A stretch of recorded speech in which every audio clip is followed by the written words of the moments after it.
एक व्यक्ति एक लाश के साथ 20-25 दिन तक रहता है, उसके अनगिनत टुकड़े करता है और 6 महीने उसी घर में रहता है जिस घर में मर्डर किया था और बेखौफ घूमता रहता है और एक दिन पकड़ा जाता है। दोस्तों नमस्कार, ये कहानी है श्रद्धा आफ्ताब केस की। दोस्तों, श्रद्धा मर्डर केस में अब तक क्या कुछ हुआ उसकी पूरी जानकारी इस वीडियो में लेकर आए हैं, तो आप इस वीडियो में अंत तक बने रहिएगा। दोस्तों, कहानी की शुरुआत होती है 2019 में।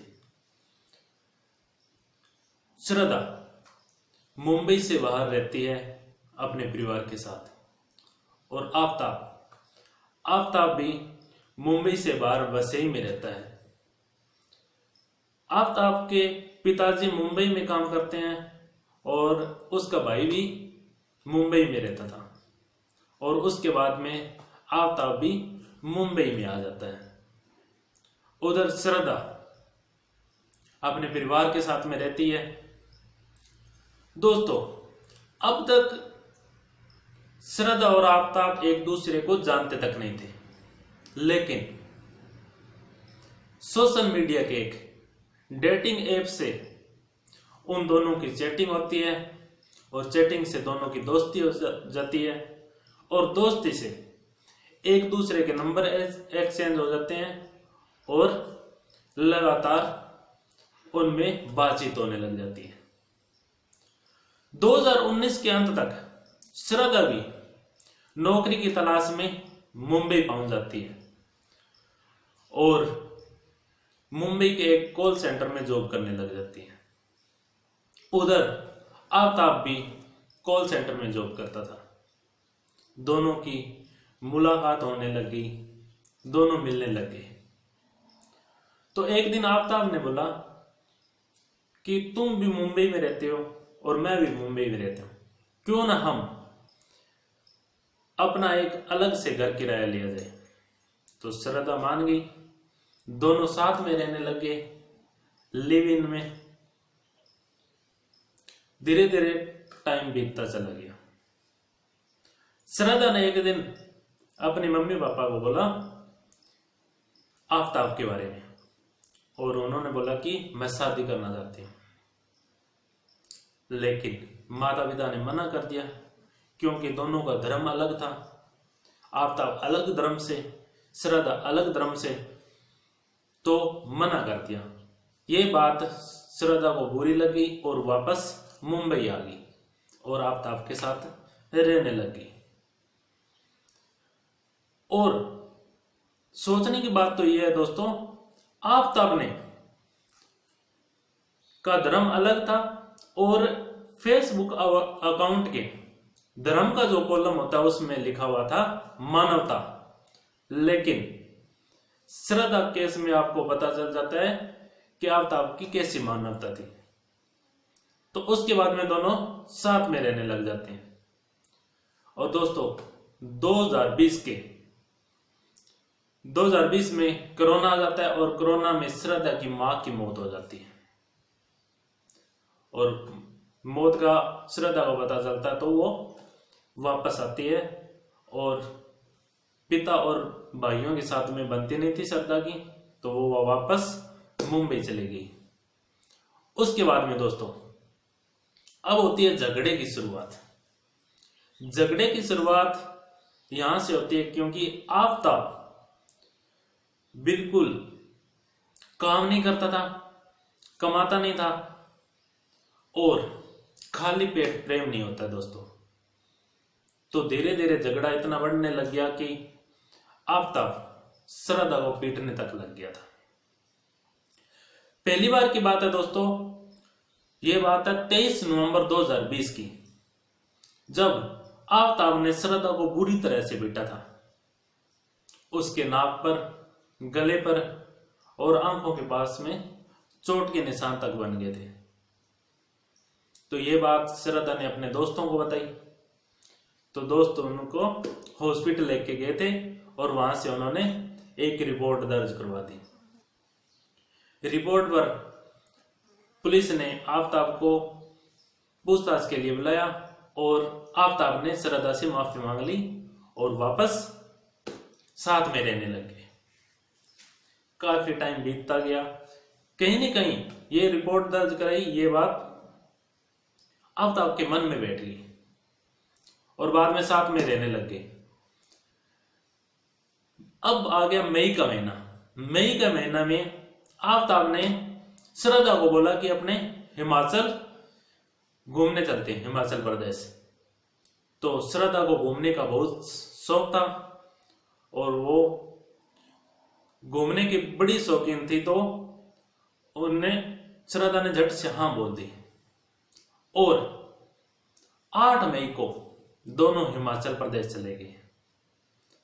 लेकिन श्रद्धा को यह पता नहीं था कि आफ्ताब हिमाचल प्रदेश क्यों लेके गया है। आफ्ताब का वहीं पर मन बन गया था कि हिमाचल प्रदेश में बड़ी बड़ी खाइयां, बड़ी बड़ी पहाड़ियां हैं, जंगल है, खाई में कहीं धक्का दे देंगे तो श्रद्धा की मौत हो जाएगी। और उसके बाद में हिमाचल प्रदेश में एक शख्स व्यक्ति से मुलाकात होती है। उस व्यक्ति का नाम है बद्री। मुलाकात होती है आफ्ताब से, दोनों के आपस में बातचीत होती है। तो वो व्यक्ति अपने आप को दिल्ली का बताता है, दिल्ली के छतरपुर इलाके का। दोस्तों, आफ्ताब ने उस इलाके के बारे में पूछा तो बद्री ने बताया कि छतरपुर की बहुत बड़ी बड़ी पहाड़ियां हैं, छतरपुर की पहाड़ियों के पास में कुतुब मीनार है और वहां पर मेहरौली के जंगल है, तो मैदानगढ़ी की पहाड़ियां हैं, मैदानगढ़ी के तालाब है। लेकिन बद्री को यह पता नहीं था कि आफ्ताब के मन में क्या चल रहा है। आफ्ताब के मन में यह चल रहा था कि इतना सुनसान इलाका है और वो श्रद्धा को यहां पर आसानी से ठिकाने लगा सकता है, न कि मुंबई में। तो वहां पर बातचीत होने के बाद में आफ्ताब ने श्रद्धा से बात की कि अपने कुछ दिन दिल्ली चले जाते हैं। श्रद्धा नौकरी करती थी, श्रद्धा ने मना कर दिया, लेकिन आफ्ताब लगातार मनाता रहा तो श्रद्धा मान गई। लेकिन अभी तक श्रद्धा को पता नहीं था कि तेरे साथ क्या होने वाला है। आफ्ताब और श्रद्धा दिल्ली चले जाते हैं। दिल्ली चले जाते हैं और वहां पर जाके छतरपुर के इलाके की रेकी करता है। आफ्ताब देखता है घना जंगल है, मेहरौली के जंगल है, यहां पर अनेक फार्म हाउस बने हुए हैं। दोस्तों, फार्म हाउस ऐसी सुनसान जगह पर बने होते हैं ताकि वो कोई व्यक्ति एकांत में और दिल्ली के यानी सिटी के शोर शराबे से दूर थोड़ा टाइम शांत माहौल में बिताना चाहते थे, इसलिए वहां पर अनेक फार्म हाउस बने हुए थे और वहां पर मैदानगढ़ी के तालाब थे। तो आफ्ताब को यह पता चल गया कि यह जगह उसके काम के लिए बिल्कुल सही है। बाद में दोस्तों, आफ्ताब बद्री से फोन पर बात करता है और वो वहां पर एक घर किराए के लिए बोलता है। घर किराए के लिए बोलता है तो बद्री किसी व्यक्ति से उसकी मुलाकात करवा देता है और वहां पर वो घर देखता है छतरपुर में। वो घर एक कोने पर लेता है और ये बात श्रद्धा को बोलता है कि अपने अब यहीं पर रहेंगे दिल्ली में, क्योंकि यहां पर बड़ी बड़ी कंपनियां हैं, दोनों की अच्छी नौकरी मिल जाएगी। तो श्रद्धा भी मान गई, क्योंकि वो पहले काम नहीं करता था, आफ्ताब कमाता नहीं था। तो श्रद्धा भी मान गई कि ठीक है, क्योंकि गुरुग्राम की बड़ी बड़ी कंपनियां भी पास में थी, तो वो मान गई। लेकिन श्रद्धा को अभी तक पता नहीं था कि तेरे साथ क्या होने वाला है। अब बात आती है दोस्तों 15 मई की, 15 मई 2022 की। अब दोस्तों 15 मई को वो घर किराए पर ले लेते हैं। 8 मई को हिमाचल गए थे, 15 मई को घर किराए पर ले लेते हैं। इतना जल्दी जल्दी हो रहा था। 15 मई को घर किराए पर ले लिया और ज्यादा समय नहीं बिताया, आफ्ताब ने ज्यादा समय नहीं बिताया। 18 मई की रात को 10 से 11 बजे के बीच में श्रद्धा की गला दबाकर हत्या कर देता है दोस्तों, और श्रद्धा की मौत हो जाती है। लेकिन यहीं तक अपने को पता नहीं चलता है कि ये बयान है आफ्ताब की कि गला दबा के मौत की मारा था, उसको मौत हुई है। क्योंकि पोस्टमार्टम लाश का होता है, लेकिन अभी तक लाश मिली नहीं। उसके लिए बड़े सातर तरीके से उसको मारा था, जो आफ्ताब की जुबानी है।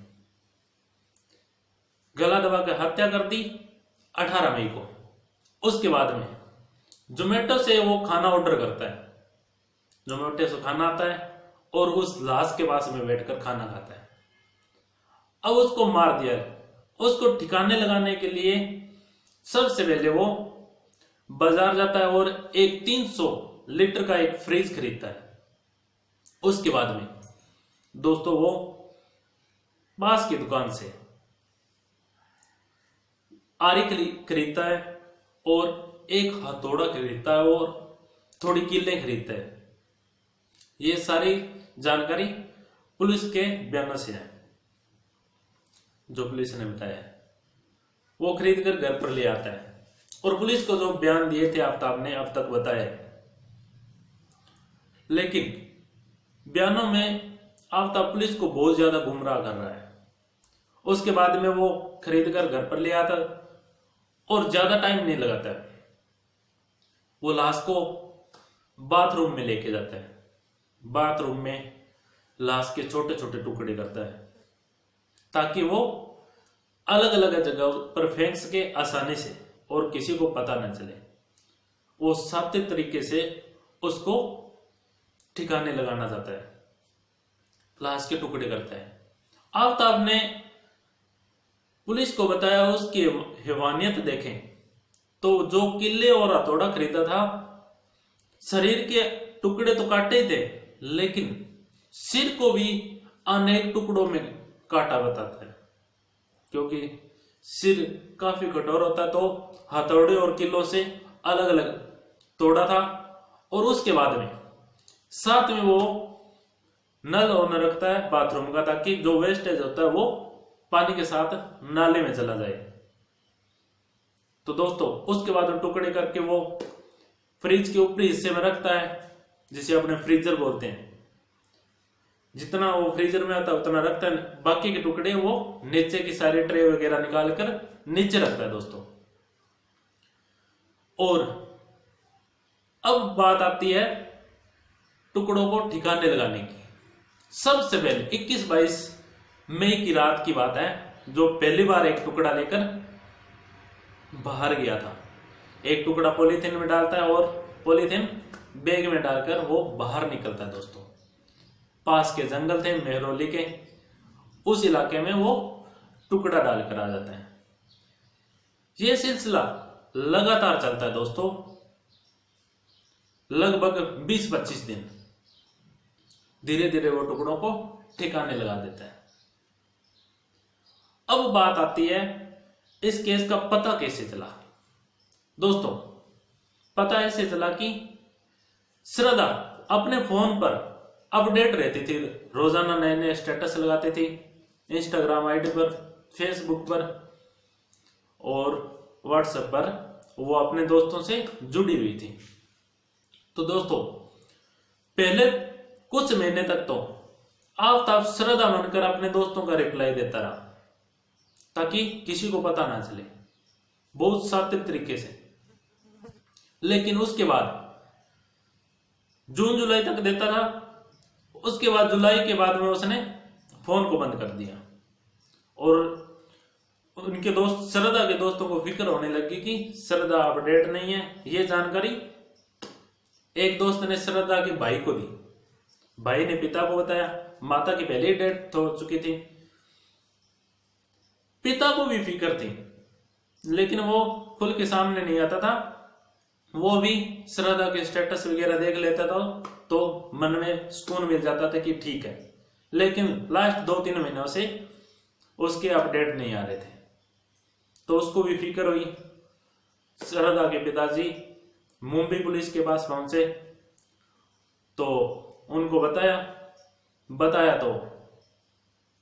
तो आफ्ताब को बुला लिया वहां पर पूछताछ के लिए। आफ्ताब पहुंचा तो दोस्तों आफ्ताब ने बोला कि वो अपने दोस्त के साथ भाग गई है, मेरे साथ रहते नहीं। थोड़ी बहुत पूछताछ के बाद उसको छोड़ दिया, वो वापस दिल्ली आ गया, उसी घर में छतरपुर के इलाके में। अब क्या हुआ दोस्तों, धीरे धीरे बात बीतती चली गई। अब फिक्र होने लगी पिताजी को। दोबारा उन्होंने मुंबई पुलिस को बोला, वो बात सितंबर की थी। अब मुंबई पुलिस को बोला नवंबर में, तो मुंबई पुलिस ने जहां पर आफ्ताब रहता है दिल्ली के इलाके में, तो दिल्ली पुलिस को बोला कि ऐसे ऐसे करके आफ्ताब है और मिसिंग रिपोर्ट है। तो 9 मई को दिल्ली पुलिस आफ्ताब के घर पर पहुंचती है। पहुंचने के बाद में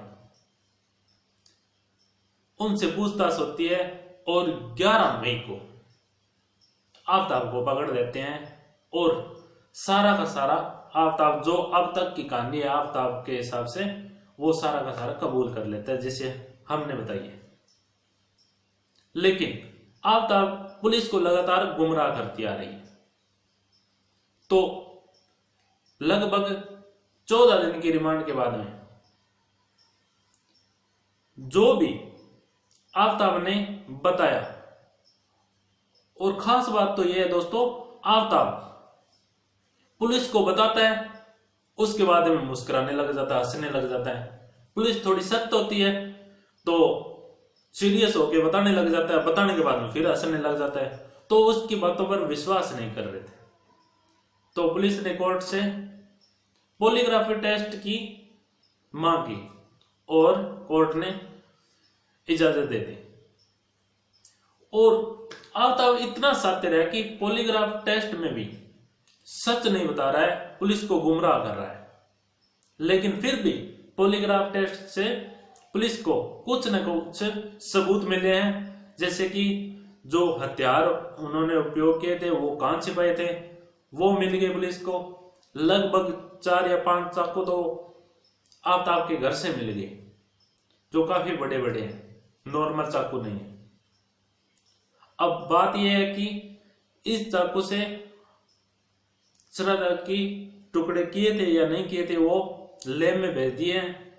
और जैसे जैसे आफ्ताब ने बताया, कुछ टुकड़े मैदानगढ़ी के तालाब से, मेरौली के जंगलों से, छतरपुर के जंगलों से, यहां से कुछ टुकड़े मिले हैं। तो दोस्तों अब पॉलीग्राफी टेस्ट में कुछ खास सामने आया नहीं, इसलिए अब होगा नार्को टेस्ट। तो दोस्तों नार्को टेस्ट क्या होता है?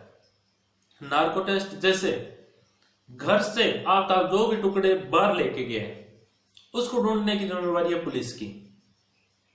घर के अंदर रह जाता है वो फोरेंसिक लैब वालों की है कि क्या फिंगरप्रिंट वगैरह, डीएनए टेस्ट, वो उनकी जिम्मेवारी है। लेकिन घर अंदर और बाहर के छोड़कर जो आफ्ताब के दिमाग में है उसको बाहर निकालने के लिए होता है नार्को टेस्ट।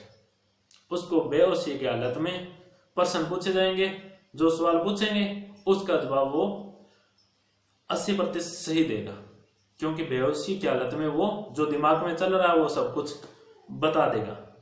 लेकिन ये भी नहीं कह सकते कि नार्को टेस्ट से सब कुछ बता सकता है, क्योंकि वो इतना शातिर है कि पॉलीग्राफी टेस्ट को भी चकमा दे रहा है, तो हो सकता है नार्को को भी दे दे।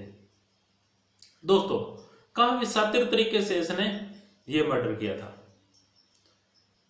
अब सजा तो आफ्ताब को मिलेगी, लेकिन पूरे के पूरे ठोस सबूत मिल जाए तो आफ्ताब को यहां तक कि फांसी की सजा भी हो सकती है। दोस्तों आज तक जितना भी अपडेट था इस केस में आपके सामने बता दिया दोस्तों, और आगे जो भी अपडेट्स आएंगे नए वीडियो में फिर से हाजिर होंगे। और तब तक आप इस चैनल को सब्सक्राइब कर दें, अपने दोस्तों के साथ शेयर कर दें। अब तक दोस्तों इस कहानी में 2019 में बातचीत हुई थी। 2020 में कोरोना से मां की मौत हो गई श्रद्धा की। 23 नवंबर 2020 में पहली बार पीटा था और 8 मई को हिमाचल गए थे। 15 मई को दिल्ली में छतरपुर इलाके में घर लिया था किराए पर। 18 मई को रात को 10-11 बजे के बीच में गला घोटकर हत्या कर दी। 20-25 दिन टुकड़े किए थे और उन टुकड़ों को फ्रीज में रखकर बाहर फेंक दिया था। और 9 मई को दिल्ली पुलिस पूछताछ के लिए पहुंची। 11 मई को पकड़ लिया और पॉलीग्राफ टेस्ट हो गए 2 दिन। अब होगा उसका नार्को टेस्ट। हो सकता है आज नार्को टेस्ट हो जाए। दोस्तों धन्यवाद, मिलते हैं नए अपडेट के साथ।